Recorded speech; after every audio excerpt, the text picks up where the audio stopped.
Halo semua. Apa kabar untuk hari ini? Semoga harimu selalu menyenangkan ya bro. Selamat datang di channel YouTube saya. Tolong dibantu subscribe, like dan share ya, supaya saya terus semangat bikin kontennya. Wakakakak. Sebelum masuk di alur cerita novel kali ini, saya sarankan untuk menonton cerita sebelumnya agar lebih memahami jalan ceritanya. Untuk membuat lebih nyaman, pergunakanlah fitur pengaturan kecepatan dan caption ya kak. Silahkan atur sesuai kebutuhan. Selamat mendengarkan. Soul Land 2 Chapter 143.1. Mereka keluar dari tenda pada saat bersamaan. Mata Huo Yuhao berkilau keemasan, dan dua cincin jiwa bangkit dari bawah kakinya, memproyeksikan deteksi spiritualnya ke arah tertentu. Dia bisa mendeteksi lebih dari 600 meter dalam satu arah, dan inderanya sangat akurat. Xiao Xiao dan Wang Dong keluar dari tenda. Api unggun dinyalakan di antara kedua tenda, dan itu melindungi mereka dari dinginnya malam. Api menyala di wajah mereka dan berkedip dengan kilau merah pucat. Huo Yuhao melaporkan temuannya dengan lembut, 8 orang, 6 pria, 2 wanita. Saya tidak dapat menemukan salah satu tingkat kultivasi laki-laki, dan saya pikir dia memiliki setidaknya 7 cincin. Ada seorang kaisar jiwa dan 4 raja jiwa di antara 5 pria lainnya. Kedua wanita itu mungkin penatua jiwa, pada atau di sekitar level kita. Mereka berjalan ke arah kita sekarang. Wang Dong bertanya, bagaimana kalau kita bersembunyi? Huo Yuhao menggelengkan kepalanya dan menjawab, tidak perlu. Mereka pasti tidak datang ke sini untuk kita, dan mereka akan segera datang. Tenda dan sisa-sisa api unggun tidak bisa dihapus dengan cepat, itu akan menimbulkan kecurigaan sebagai gantinya. Kita hanya harus bertindak wajar dan menunggu mereka datang kepada kita. Saya pikir mereka mungkin ada di sini untuk berburu binatang buas, sama seperti kita. Suara sudah bisa didengar saat mereka berdiskusi. Ada api unggun di sini. Siluet yang tinggi muncul di hadapan Huo Yuhao dan yang lainnya sebelum suara itu tiba. Itu adalah pria yang tinggi dan kurus, dan dia sangat kurus sehingga dia menyerupai tongkat bambu. Namun, dia bergerak dengan kecepatan yang mencengangkan. Tatapannya mendarat tepat pada Huo Yuhao dan yang lainnya di samping api unggun saat dia muncul. Huo Yuhao dan yang lainnya menatapnya seolah-olah mereka terkejut. Tidak ada keraguan bahwa pria jangkung dan kurus ini adalah seorang guru jiwa tipe agility. Dia memimpin dan mencari jalan di depan untuk pestanya, dan dia santai saat dia menyadari bahwa Huo Yuhao dan yang lainnya adalah anak-anak. Mereka baru berusia lebih dari 10 tahun. Dia mengangkat satu tangan, dan seberkas cahaya kuning berkilau di tengah telapak tangannya. Sinar cahaya ini melonjak sekitar 5 meter ke langit sebelum berubah menjadi lingkaran cahaya kuning yang menembus keluar. Huo Yuhao dan yang lainnya melompat berdiri. Mereka dapat mengetahui dari gerakan pihak lain bahwa dia sangat disiplin, dan tampak jelas bahwa ini bukan tim yang normal. Kamu siapa? Huo Yuhao bertanya dengan waspada tetapi tidak melangkah maju. Pria kurus itu tersenyum tipis dan menjawab, kami baru saja lewat. Kami melihat api unggun Anda, jadi kami datang untuk melihatnya. Bagaimana dengan kamu? Siapa kalian? Ada senyum di wajahnya, tetapi diwarnai dengan kesombongannya. Huo Yuhao menjawab, kami di sini di hutan Great Stardow untuk memburu binatang buas dan mengumpulkan cincin jiwa. Oh, Anda di sini sendirian untuk berburu binatang buas. Pria kurus itu menatap mereka bertiga dengan curiga. Xiao Xiao mendengus dingin dan membalas, apa? Apakah itu tidak diizinkan? Petik 2. Pria kurus itu tertawa kecil dan menggelengkan kepalanya karena geli. Ada ekspresi merendahkan dan ketidakpedulian di wajahnya. Meskipun malam itu gelap dan gelap, bagaimana bisa seluk-beluk ekspresinya lolos dari mata roh Huo Yuhao? Sosok demi sosok muncul di samping pria kurus pada saat ini. Formasi itu persis seperti yang dikatakan Huo Yuhao, ada 6 pria dan 2 wanita, termasuk pria kurus. Seorang pria parubaya berusia sekitar 40 tahun merendahkan suaranya dan berkata, bagaimana situasinya, Beitang? Pria kurus itu menjawab dengan hormat, kakak, mereka adalah 3 kawan muda yang mengklaim bahwa mereka berada di Great Stardow Forest untuk mendapatkan cincin jiwa. Mereka tidak memiliki senior yang mengikuti mereka. Saya sudah memeriksa lingkungan sekitar, dan hanya mereka bertiga ada di sini. 2 laki-laki dan 1 perempuan, dan mereka bahkan tidak terlihat berumur lebih dari 15 tahun. Oh, pria parubaya itu berbalik ke arah Huo Yuhao dan yang lainnya, sementara dia melakukan itu Huo Yuhao dan yang lainnya juga mengamati mereka.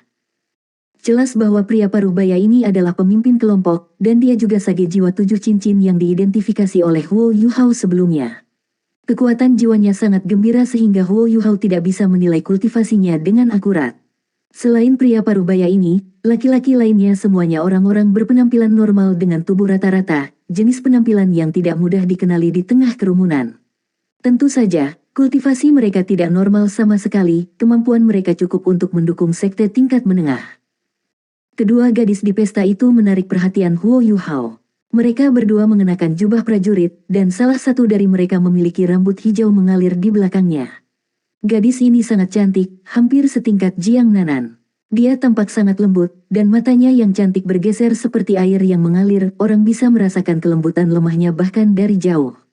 Dia tampak seperti berusia sekitar 15 atau 16 tahun, ini adalah usia ketika gadis-gadis penuh dengan masa remaja. Jubah prajurit kuningnya sangat memukau bahkan dalam kegelapan malam. Itu sedikit lebih besar dari bingkainya dan menyelimuti sosoknya dengan baik, tapi itu tidak terlalu terlihat. Gadis lain di sampingnya memandang usia yang sama.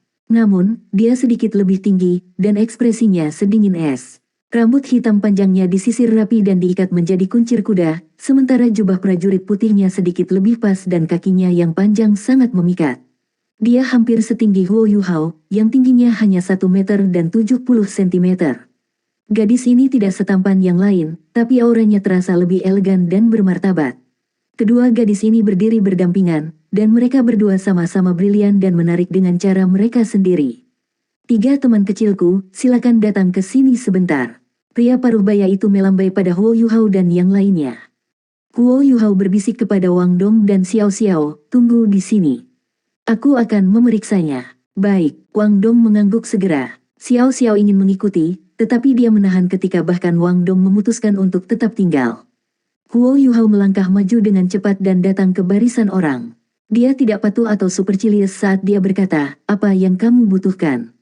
Pria Parubaya itu mengamati Huo Yuhao sejenak dan berkata, "Pria kecil, kalian ada di dalam Great Stardew Forest untuk berburu binatang buas." Huo Yuhao mengangguk dan menjawab, "Iya." Mata pria Parubaya itu menusuk dan membawa jejak ketidakjelasan. Rasanya seolah dia dikunci ke Huo Yuhao dan bisa melancarkan serangan kapan saja. Namun, Huo Yuhao tenang dan tidak terganggu sementara dia berdiri di depannya dan tidak waspada sama sekali. Pria Parubaya itu tersenyum dan berkata, "Namaku Mo Fei Yun, dan ini adalah rekanku. Kami menuju ke Great Stardew Forest juga. Kami bepergian sepanjang malam, dan sepertinya kami hampir sampai, tetapi semua orang sedikit lelah. Kita dapat melihat bahwa Anda memiliki api unggun yang bagus dimulai di sini. Saya ingin tahu apakah Anda dapat membagikannya dengan kami dan membiarkan kami beristirahat untuk malam itu." Petik 2. Huo Yuhao setuju dengan sepenuh hati, "Baiklah." Dia mengerti bahwa berbicara terlalu banyak dapat mengacaukan segalanya. Kelompok orang ini benar-benar tampak seperti bepergian, dan sudah jelas bahwa mereka telah bergerak untuk waktu yang lama. Pria Parubaya yang mengaku sebagai Mo Fei Yun ini agak waspada terhadapnya, tetapi Huo Yuhao tidak bisa merasakan banyak permusuhan. Kekuatan spiritualnya lebih unggul daripada kebanyakan orang lain, dan penilaian emosi Huo Yuhao biasanya sangat akurat. Deteksi spiritualnya telah diaktifkan sepanjang waktu ini, tetapi sedang ditangani dengan kehalusan dan kecerdikan yang sangat besar, dan bahkan bijak jiwa yang kuat seperti Mo Fei Yun tidak akan menyadari itu aktif bahkan jika jiwa sage menggunakan kekuatan jiwa mereka untuk mensurvei lingkungan mereka. Orang-orang sebelum mereka tidak mengungkapkan niat untuk melakukan tindakan terhadap mereka. Kedua gadis itu menatap Huo Yuhao dari atas ke bawah. Gadis berjubah kuning itu tersenyum ke arahnya, sementara gadis berpakaian putih menatapnya dengan dingin. Ada perbedaan yang jelas dalam kepribadian mereka. Huo Yuhao memandu seluruh kelompok ke api unggun, dan dua orang dengan cepat mendirikan tenda, yang jauh lebih besar dibandingkan dengan mereka sendiri. Tenda yang paling dekat dengan api unggun adalah tenda hitam yang relatif kecil, yang tampaknya terbuat dari kulit sapi. Kedua orang ini dengan cepat mendirikan dua tenda yang cukup besar dengan tangan dan kaki lincah mereka sesudahnya. Mo Fei Yun dan beberapa lainnya duduk di samping api unggun. Jelas bahwa mata mereka tertuju pada Wang Dong dan Xiao Xiao untuk jangka waktu yang lebih lama dibandingkan dengan Huo Yuhao.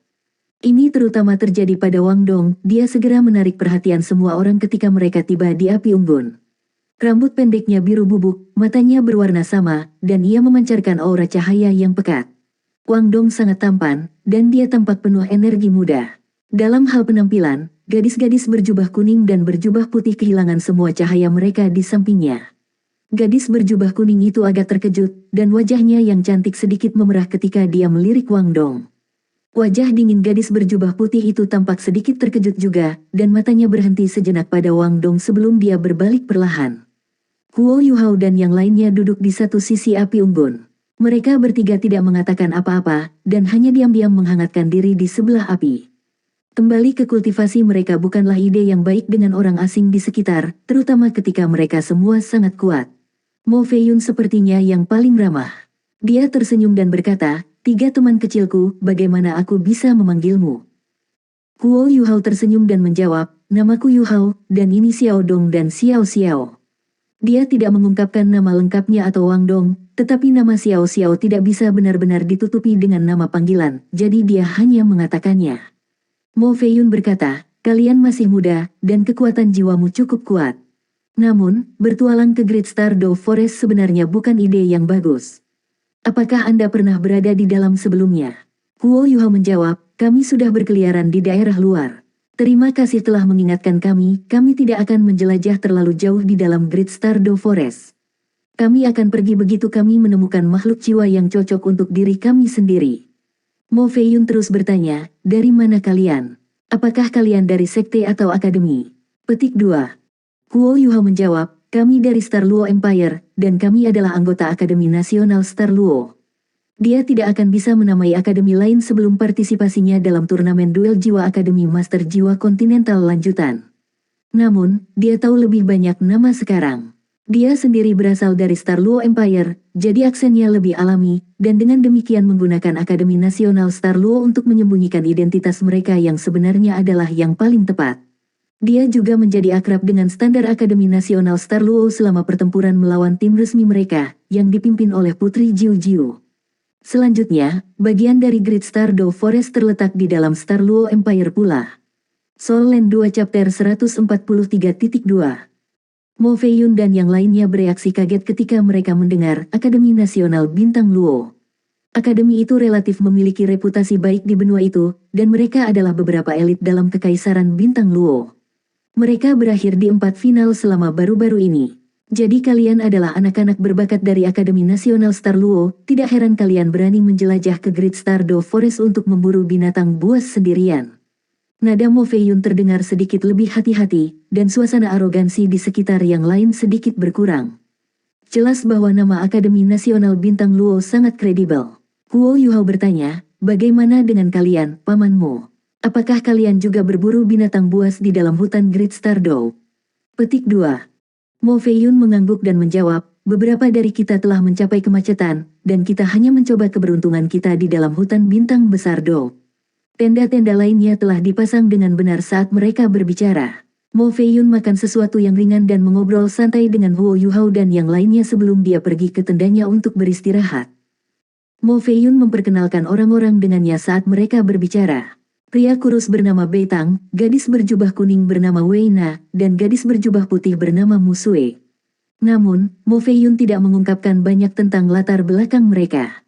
Dia membuat perjanjian dengan Huo Yuhao bahwa mereka akan melakukan perjalanan bersama ke Great Stardew Forest, dan dia bersedia merawat mereka untuk sementara waktu dengan imbalan api unggun mereka. Huo Yuhao bisa mengatakan bahwa Mo Feiyun hanya mengembangkan ide-ide seperti itu setelah dia mengetahui bahwa mereka berasal dari Akademi Nasional Star Luo, dan mereka sedikit menurunkan penjaga mereka juga. Mo Feiyun dan laki-laki lainnya memasuki 2 tenda besar masing-masing, sementara Wei Na dan Mu Sui berjalan di dalam tenda kulit sapi di dekat api unggun. Dilihat dari alokasi dan posisi mereka, status kedua gadis ini tidak sederhana. Huo Yuhao dan yang lainnya kembali ke tenda mereka untuk malam itu, tapi Mo Feiyun diam-diam meninggalkan tendanya sendiri dan datang sebelum tenda Wei Na dan Mu Sui. Dia berbisik, "Bolehkah saya masuk, Nona?" "Masuk." Mu Sui adalah orang yang berbicara. Mo Feiyun membungkuk dan memasuki tenda perempuan. Namun, dia duduk bersila di pintu masuk tenda dan tidak melangkah lebih dalam lagi.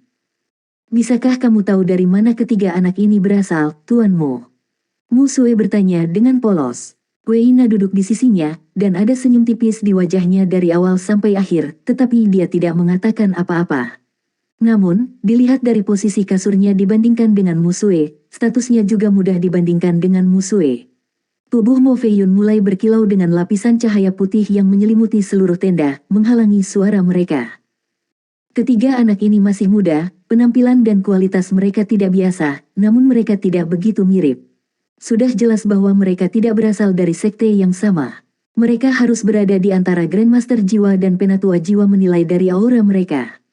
Sangat bisa dipercaya bahwa mereka berasal dari Akademi Nasional Star Luo pada usia mereka. Namun, saya pikir kita harus membawa mereka untuk tujuan keamanan sehingga kita dapat menghindari kecelakaan atau keadaan yang tidak terduga. Jika tidak apa-apa dengan mereka, meminjamkan tangan kita tidak banyak masalah. Musue memiringkan kepalanya sedikit ke bawah dan berkata, kalau begitu kamu yang memutuskan, Tuan Mo. Tuan Mo, menurut Anda salah satu dari mereka yang mana yang paling layak mendapatkan perhatian? Weina tiba-tiba membuka mulutnya. Suaranya sangat mempesona, dan terdengar seperti musik di telinga. Mo Feiyun menjawab, Yang Mulia, saya pikir pemuda yang dipanggil Yu Hao pantas mendapat perhatian terbesar. Saya telah memperhatikan dari ekspresi yang mereka berikan satu sama lain bahwa gadis Xiao Xiao mempercayai dan mengagumi Yu Hao, sedangkan Xiao Dong yang tampan memiliki chemistry yang baik dengannya. Mereka berdua tidak saling bertukar pandang, dan mereka tampaknya saling memahami dengan satu binar mata mereka. Yu Hao yang memimpin trio ini, jadi dia jelas tidak sederhana. Lebih jauh lagi, penilaian saya atas kemampuannya juga suram. Dia sepertinya belum mencapai jiwa penatua, menilai dari fluktuasi kekuatan jiwanya, jadi dua lainnya lebih baik. Namun, dia dipenuhi dengan energi kehidupan, pada tingkat yang lebih tinggi daripada orang dewasa sekalipun. Musue memiringkan kepalanya lagi dan berkata, kembalilah dan istirahatlah, Tuan Mo. Kita harus lebih memperhatikan mereka besok. Ya, Tuan Putri, Yang Mulia.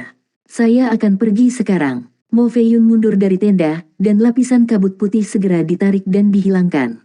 Xiao Dong benar-benar tampan, kakak. Weina terkikik begitu Mo Feiyun meninggalkan tenda. Wajah cantik Musue mengungkapkan senyum tipis. Apakah Anda jatuh cinta padanya? Weina menempelkan bibir kemerahannya. Tidak mungkin, aku hanya membantumu. Petik 2.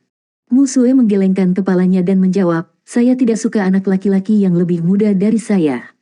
Master Mo benar, Yu Hao sangat canggih. Saya tidak tahu mengapa, tetapi saya terus merasakan gelombang merinding setiap kali saya berada di dekatnya, dan jiwa bela diri saya juga berfluktuasi secara mencolok. Rasanya ada sesuatu tentang auranya yang dapat menahan atau melawan jiwaku sepenuhnya. Weina bertanya, apakah dia memiliki jiwa bela diri tipe api? Musue menggelengkan kepalanya sekali lagi dan berkata, sepertinya tidak. Kita akan tahu begitu kita memasuki hutan bintang besar Do. Mereka bertiga pasti memiliki beberapa trik di lengan baju mereka karena mereka berani datang sendiri. Kita harus beristirahat lebih awal, kita harus mencari cincin jiwa kita di dalam Great Star Do Forest besok, jadi semoga keberuntungan kita akan baik. Jika kita tidak menemukan sesuatu yang cocok di sini, kita harus pergi ke sisi utara. Sisi utara jauh lebih berbahaya. Baiklah, ayo tidur sekarang. Bisakah aku memelukmu untuk tidur, kakak Sue? Petik 2. Hentikan itu. Huo Yuhao dan Wang Dong sedang berdiskusi di tenda mereka sendiri juga, dan kekuatan spiritual Huo Yuhao menghalangi suara mereka. Yuhao, akankah ada masalah jika kita bepergian bersama mereka ke hutan? Wang Dong agak cemas. Huo Yuhao terkekeh dan berkata, apa yang kamu khawatirkan? Saya dapat mengatakan bahwa orang-orang ini berasal dari beberapa sekte. Kedua gadis itu kemungkinan adalah orang-orang yang ada di sini untuk mengumpulkan cincin jiwa, sementara yang lain adalah pelayan mereka. Kita dapat menghemat banyak upaya dengan mengikuti mereka di dalam hutan Great Star Do, dan kita mungkin bisa menjelajah lebih dalam juga. Bahkan jika mereka memusuhi kita, mereka harus menghadapi Penatua Suan terlebih dahulu. Wang Dong bingung, apakah kamu tertarik pada gadis-gadis? Huo Yuhao memiliki wajah putus asa. Kita masih anak-anak. Tidak bisakah kamu berpura-pura menjadi orang dewasa? Ditambah lagi, akankah ada gadis yang tertarik padaku bersamamu? Kau tahu itu bagus, Wang Dong berkata dengan nada sombong. Huo Yuhao segera terdiam. Tidak ada yang terjadi malam itu. Huo Yuhao dan yang lainnya bangun pagi untuk mengemas tenda mereka pada hari berikutnya, dan Huo Yuhao mengolah mata setan ungu sambil menghadap matahari terbit. Mo Feiyun keluar dari tendanya saat mereka bertiga mulai sarapan. Kalian benar-benar bangun pagi-pagi. Mo Feiyun menyapa Huo Yuhao terlebih dahulu. Huo Yuhao tersenyum dan berkata, fajar baru saja pecah, Paman Mo. Kalian tidak tidur terlalu lama. Mo Feiyun bertanya, siapa yang mengumpulkan cincin jiwa di antara kalian bertiga? Huo Yuhao tidak punya niat untuk menyembunyikan apapun dan menjawab, ini aku. Kekuatan jiwaku telah mencapai peringkat 30, dan aku membutuhkan cincin jiwa yang tepat untuk menerobos dan menjadi penatua jiwa. Dua teman saya ada di sini untuk menemani saya. Mo Feiyun penuh dengan kekaguman dan keheranan. Menjadi penatua jiwa di usia yang begitu muda, mengesankan. Huo Yuhao tersenyum menanggapi, tetapi tidak mengatakan apa-apa lagi.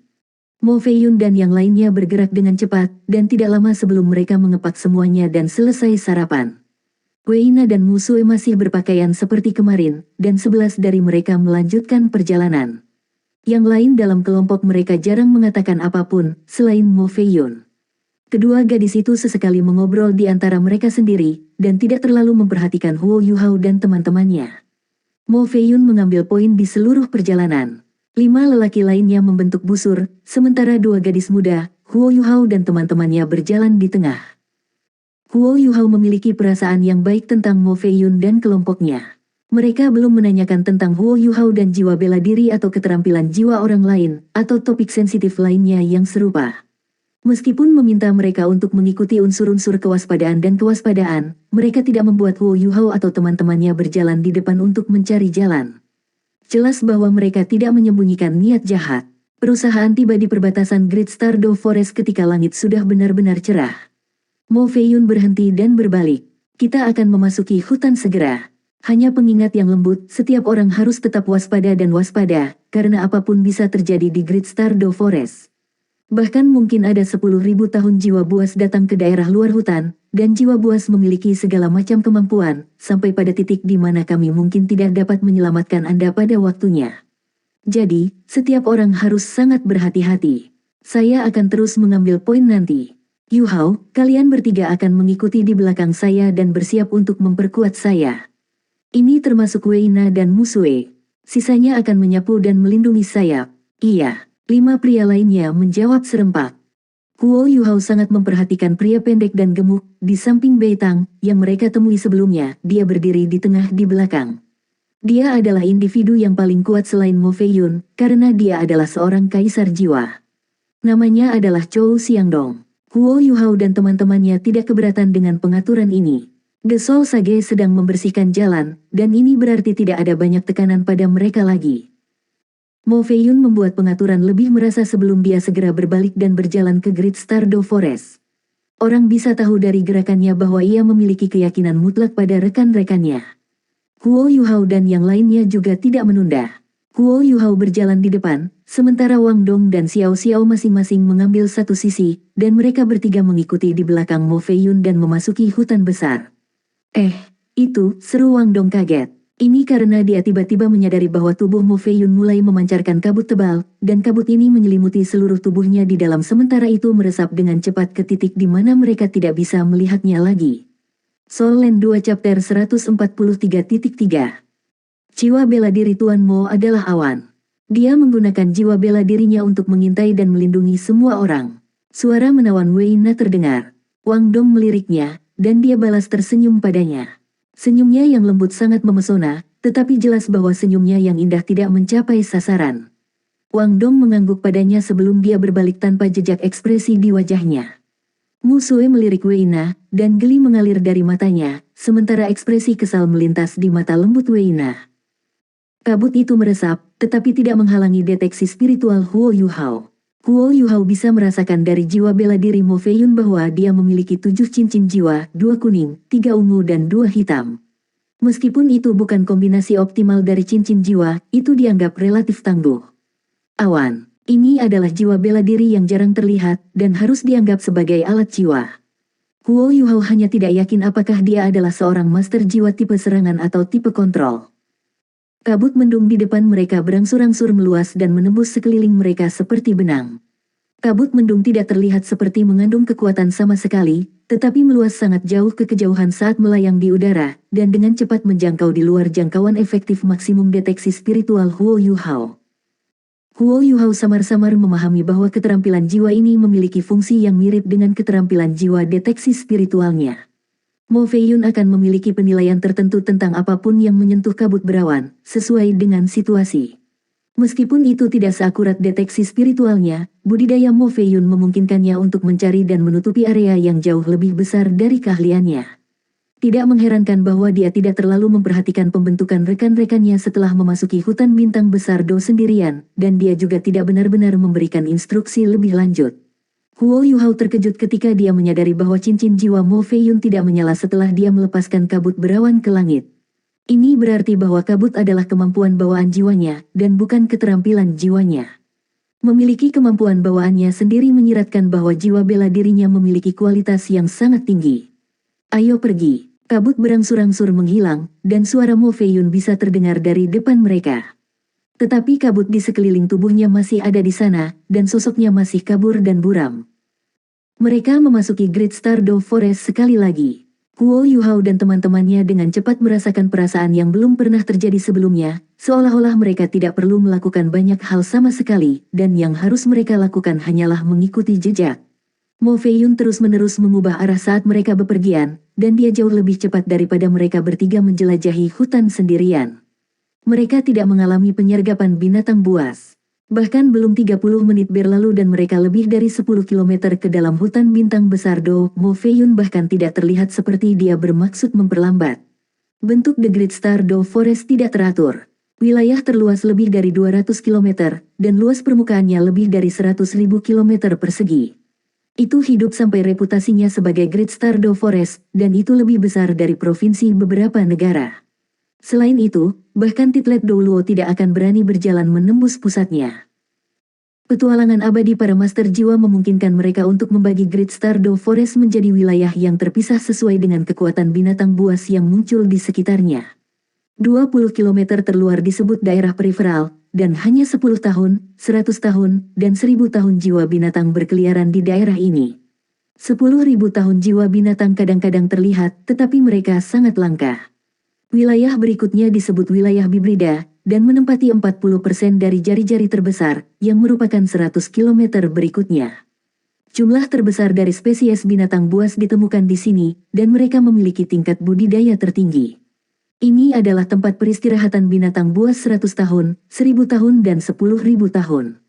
100 tahun jiwa binatang harus bergerak dalam kawanan jika mereka ingin tetap hidup di daerah ini. 40 km terdalam, yang berdiameter sekitar 80 km, dikenal sebagai wilayah inti hutan bintang besar Do. Wilayah ini sangat luas, dan jumlah Beast Soul yang tinggal di sini jauh lebih sedikit daripada di dalam Hybrid Region karena hanya Beast Soul yang sangat kuat yang pernah menghuni area ini. 100 tahun jiwa hampir tidak pernah terlihat di wilayah ini, dan bahkan ribuan tahun jiwa sedikit dan jarang. 10.000 tahun jiwa adalah penghuni utama zona itu, diikuti oleh 100.000 tahun jiwa yang menakutkan. Menurut penelitian Master Jiwa, binatang buas yang bisa memiliki wilayah mereka sendiri di dalam area ini harus berusia setidaknya 30.000 tahun. Daerah selebar 10 km di tengah-tengah zona 80 km ini dikenal sebagai Slaughtering Grounds, dan itu juga disebut Forbidden Grounds. Peta yang tidak diketahui dari Great Stardew Forest selalu mewarnai wilayah ini dengan warna merah darah. Legenda mengatakan bahwa binatang buas yang menakutkan tinggal di sana, dan keberadaan mereka bahkan lebih menakutkan daripada binatang buas di daerah inti dari ekstrim North. Itu adalah daerah yang bahkan harus diwaspadai oleh makhluk Douluo Transcendent yang sangat berhati-hati. Huo Yuhao bisa tahu dari kecepatan perjalanan Mo Fei Yun bahwa targetnya bukan 20 km terluar dari wilayah periferal Great Stardew Forest. Dia adalah sage jiwa, dan sangat bisa memasuki wilayah luar wilayah inti jika dia tidak membawa begitu banyak orang bersamanya. Itu tidak terlalu sulit baginya untuk memastikan keselamatan semua orang di dalam wilayah Bibrida, sementara spesies, kualitas dan jumlah binatang buas yang hidup di dalam wilayah Bibrida jauh lebih unggul daripada wilayah periferal. Huo Yuhao dan teman-temannya bahkan tidak berani memasuki wilayah periferal, apalagi wilayah Bibrida. Tidak peduli seberapa berbakat mereka, mereka tetaplah penatua jiwa. Setelah semua, mereka mungkin bisa menahan diri dalam satu pertempuran, tetapi ada banyak binatang jiwa di dalam hutan bintang besar Do. Mereka tidak akan memiliki kesempatan untuk mundur jika seseorang terluka parah. Ini adalah salah satu alasan paling penting mengapa Huo Yuhao menolak untuk pergi terlalu jauh ke dalam diri mereka sendiri. Tanpa Mo Fei Yun dan kelompoknya, dia mungkin akan melanjutkan dengan Wang Dong dan Xiao Xiao sekitar 5-10 km, tetapi dia tidak akan pernah mengambil risiko memasuki wilayah Bibrida. Perusahaan terus maju dan berjalan 5 kilometer lagi sebelum Mo Feiyun mulai melambat, dan dia tinggal sedikit lebih dekat dengan Huo Yuhao dan yang lainnya di belakangnya. Wilayah luar wilayah Bibrida Great Stardew Forest tepat di depan kita, jadi semua orang harus lebih berhati-hati. Kita harus menghindari membuat marah beberapa jiwa-jiwa sensitif, jadi saya akan mengurangi area yang tertutup awan saya. Ini akan mengurangi intimidasi mereka juga, tetapi semua orang harus siap untuk berperang. Huo Yuhao sekali lagi tercengang oleh disiplin perusahaan Mo Feiyun. Formasi mereka dengan cepat menjadi lebih kompak setelah pengingat Mo Feiyun, tapi setidaknya ada 3 meter di antara mereka masing-masing sehingga mereka tidak akan menghalangi gerakan masing-masing. Weina dan Musue telah mengamati Huo Yuhao dan teman-temannya di sepanjang jalan, terutama ketika mereka bergegas di hutan dan ketika mereka bertemu dengan ancaman dari binatang buas. Huo Yuhao mempertahankan langkah mantap di belakang Mo Feiyun, dan dia tidak menunjukkan jejak kelelahan. Tubuhnya gesit, dan gerakannya tajam dan tegas. Huo Yuhao adalah pelopor, sementara Xiao Xiao dan Wang Dong diposisikan sedikit di belakangnya, dan mereka bertiga berbaris seperti tanduk. Mereka bisa tahu dari Wang Dong dan Xiao Xiao sesekali melirik Huo Yuhao bahwa Huo Yuhao sebenarnya adalah pemimpin mereka. Pengingat Mo Feiyun dengan cepat menjadi kenyataan. Perusahaan berjalan maju seperti biasa, dan tidak banyak waktu berlalu sebelum Mo Feiyun tiba-tiba mundur secepat yang dia bisa. Serangkaian suara kicau bisa didengar, dan rantai bayangan muncul di depan mereka. Bayangan ini bergerak dengan kecepatan sangat tinggi dan melonjak melalui pepohonan. Mereka tampak sangat terorganisir ketika mereka tergantung di puncak pohon, dan mengelilingi 11 dari mereka dalam waktu singkat. Hati-hati, semuanya. Mereka monyet Scarlet Fire. Mereka sangat teritorial. Mo Feiyun berkomentar kepada semua orang saat dia bergeser ke belakang dan berdiri di depan Huo Yuhao dan yang lainnya. Monyet Scarlet Fire. Huo Yuhao mengamati binatang buas di pohon-pohon di sekitar mereka sementara ingatan muncul di benaknya, itu adalah binatang buas tipe api yang suka hidup berkelompok, sangat jengkel dan pemarah, bermusuhan, dan menyimpan dendam. Mereka adalah makhluk jiwa tipe agility yang mahir dengan serangan jarak jauh, dan mereka sangat menantang untuk ditangani. Monyet Scarlet Fire semuanya tampak serupa, kecuali ada perbedaan ukuran. Yang terbesar tingginya sekitar 2 meter, lebih tinggi dari kebanyakan manusia dewasa, sedangkan yang terkecil tingginya tidak lebih dari 2 kaki. Bulu merah berapi mereka mencolok di dalam hutan, dan 2 taring panjang yang menonjol dari bibir mereka menunjukkan sifat karnivora mereka. Ada sekitar 30 hingga 40 monyet dalam kelompok ini, dan setiap satu dari mereka mulai berkicau tanpa henti begitu mereka mengelilingi semua orang, seolah-olah mereka ingin mengintimidasi perusahaan. Monyet Scarlet Fire yang paling besar dan paling megah di atas mahkota pohon di kejauhan memalu dadanya, dan setitik api berkelap-kelip dari bulu merahnya yang berapi-api. Itu melompat ke udara seperti petir, dan meluncurkan bola api besar yang setidaknya 1 meter dengan diameter pada saat yang sama. Binatang buas tidak seperti manusia, dan satu-satunya pembeda yang bisa mereka katakan adalah antara hal-hal yang bisa mereka makan dan hal-hal yang tidak bisa mereka makan. Monyet Scarlet Fire ini belum 10.000 tahun jiwa, karena bulunya tidak sepenuhnya merah kemasan, tetapi memiliki setidaknya 5.000 tahun budidaya. Kekuatan mereka sebagai kawanan memungkinkan mereka untuk menghuni wilayah luar wilayah Bibrida. Monyet Scarlet Fire lainnya melompat dari pohon mereka ketika Raja Monyet mereka melancarkan serangan. Didampingi oleh kecepatan mereka yang sangat besar, bola demi bola api turun dari langit seperti hujan meteor ketika mereka menembaki seluruh kompi. Mo Feiyun mendengus dingin, dan energi kabut tebal berkembang keluar.